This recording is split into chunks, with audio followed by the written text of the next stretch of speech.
Audio Jungle.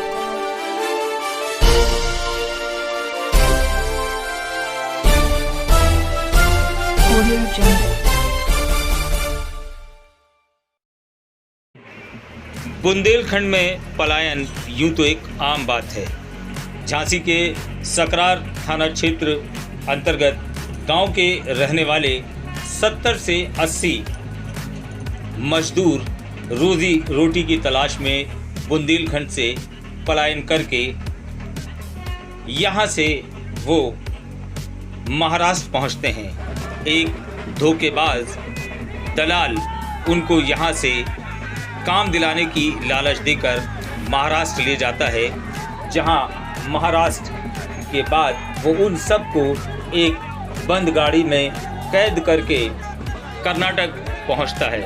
इन लोगों के साथ जहां जुल्म पे जुल्म किए जाते हैं, इन सबको बंधक बना लिया जाता है, जिसमें छोटे छोटे मासूम बच्चे भी होते हैं। इन सभी छोटे मासूम बच्चों को कैद करके वहां रखा जाता है। एक व्यक्ति उनमें से किसी तरह भागकर झांसी आता है और यहाँ लोगों को इसकी खबर देता है। कांग्रेस पार्टी के पूर्व केंद्रीय मंत्री प्रदीप जैन आदित्य को जब इसकी खबर लगती है तो उन्होंने इन बंधकों को छुड़ाने का प्रयास शुरू किया। यहाँ से लेके कर्नाटक तक उन्होंने जी जान से मेहनत की और उनके सहयोगियों के द्वारा इन सभी बंधकों को मुक्त करा लिया गया। पूर्व केंद्रीय मंत्री प्रदीप जैन आदित्य के अथक प्रयासों के बाद ये सभी मजदूर वहां से झांसी के लिए रवाना हुए और आज झांसी रेलवे स्टेशन पहुंचने पर इन सभी मजदूरों का कांग्रेस पार्टी और प्रदीप जैन आदित्य के द्वारा हार फूल माला पहनाकर इनका भव्य स्वागत किया गया। झांसी रेलवे स्टेशन पे ढोल नगाड़ों के साथ इन सभी बंधक जो थे, इन सबको मुक्त करके जो झांसी लाया गया, इन सभी लोगों का भव्य स्वागत यहाँ किया गया।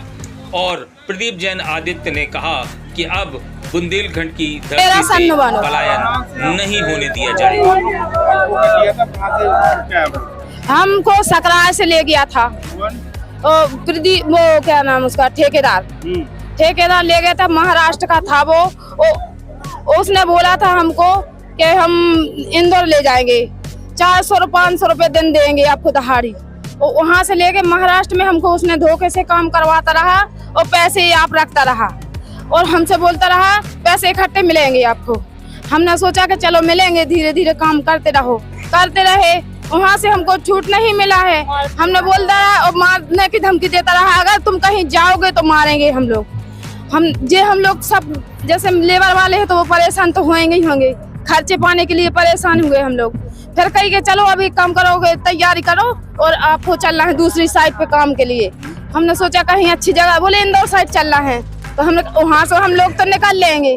फिर जो सीधा उसने वहाँ ट्रैक्टर में बैठाया और सीधा ले गया हमको कर्नाटक में। उसने गन्ना का काम करवाता रहा, कटवाता, किसी पे नहीं बनता, हम लोगों ने कभी किया नहीं है ये काम। वो करवाता रहा मेहनत हम लोगों से। नाबालग बच्चा भी काम करवाते रहे, झुग्गिन पे रखने के लिए ले गए थे बच्चे को, जो उनसे भी काम करवाता रहा हम लोगों से। कितने लोग थे ऐसे आप लोग? हम 70 थे पूरे काम करने वाले, वो बच्चे थे वो अलग हैं। 100 नहीं आ पाए, वो बंदी ऐसा बना रखा था उसने हमको कि निकलने की हमको नहीं मौका मिला है। फिर हमको मेरा पति निकल के आया है वहाँ से चोरी से। हाँ, मेरे पति का नाम है नसीब खान। पर क्या हुआ? फिर वो यहाँ से फिर उन्हें इतला करवाया है वो प्रदीप जैन ये कांग्रेस के नेता हैं।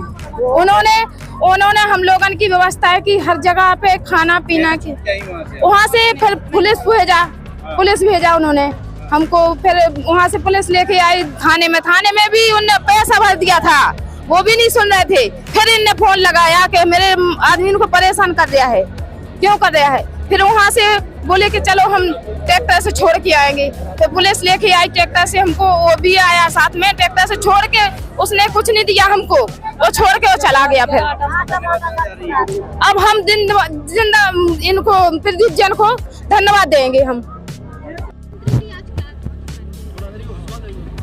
शौर्य पराक्रम और वैभव की माटी पर एक कलंक लगने जा रहा था। यहाँ के 70 मजदूरों को काम दिलाने के बहाने ठेकेदार पहले इंदौर की कह के ले गया, फिर इसने महाराष्ट्र के पूना के पिंपड़ी में 2 महीने तक काम कराया। उसके बाद कर्नाटक के बेलगाम में इनको बंदी बना के रखा था। हमारे पास ये सूचना आई अखंड भाई के माध्यम से और समाचार पत्रों के माध्यम से, हम सकरार गए।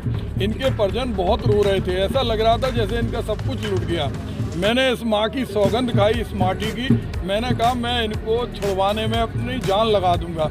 ईश्वर की कृपा थी, वहाँ के विधायक गणेश कुमार, उनसे बात हुई। उन्होंने एसपी से कहा, हमने भी एसपी साहब से बात की और एसपी साहब ने लाइव होके पूरे गांव वालों के परिजनों के सामने कहा कि हम 24 घंटे में इनको रिहा करा देंगे।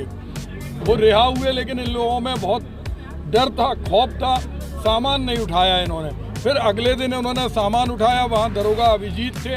इन लोगों को डर था कि कहीं ठेकेदार तो अंदर है हवालात में, लेकिन बाहर आके उसके आदमी हमें रोक ना लें। अगले दिन ही ये लोग ट्रेन में, चूंकि इनका सामान बहुत था, इनसे गोवा एक्सप्रेस छूटी। खाने की समस्या थी, लेकिन बुंदेली माटी को चाहने वाले हमारे सब लोग हर जगह हैं। पहले डॉक्टर नेमिनाथ जैन ने वहाँ पर इनके भोजन की और पैसे की व्यवस्था की किराए के लिए। उसके बाद पूना के अंदर अभय जैन, जो वहाँ विधानसभा का चुनाव लड़ चुके, उन्होंने भी इसे पुण्य समझा। उसके बाद भोपाल में गुड्डू जैन और यहाँ ललितपुर के अंदर सोनू शर्मा ने आगे बढ़कर इनको सारी व्यवस्था कराई। और आज सारे लोग शहर उमड़ कर आया है कि हम इनसे संकल्प भराएंगे। कल हम जाएंगे 10 बजे कि बुंदेलखंड से किसी भी माँ, बहन, बेटी और भाई को दरबदर की ठोकरें खाने के लिए पलायन नहीं करने देंगे। इनके लिए चाहे हमें सरकार की छाती पे चढ़ना पड़े, चाहे लोगों के सामने झोली फैलाना पड़े, लेकिन इनको काम यही मुहैया कराएंगे। हमने भाई भानु सहाय जी से और उनके निर्माण मोर्चा से भी कहा है कि आप इस मुद्दे में आगे बढ़ के हमारा सहयोग करो। और लोगों में भावना है, हमारे सीताराम यादव इन्हें शॉल देना चाहते थे, हमने कहा शॉल इनके उपयोग का नहीं है, इन्हें अगर देना है तो कम्बल दो। पूरे रास्ते भर लोगों ने इन्हें परिवार का सदस्य समझा।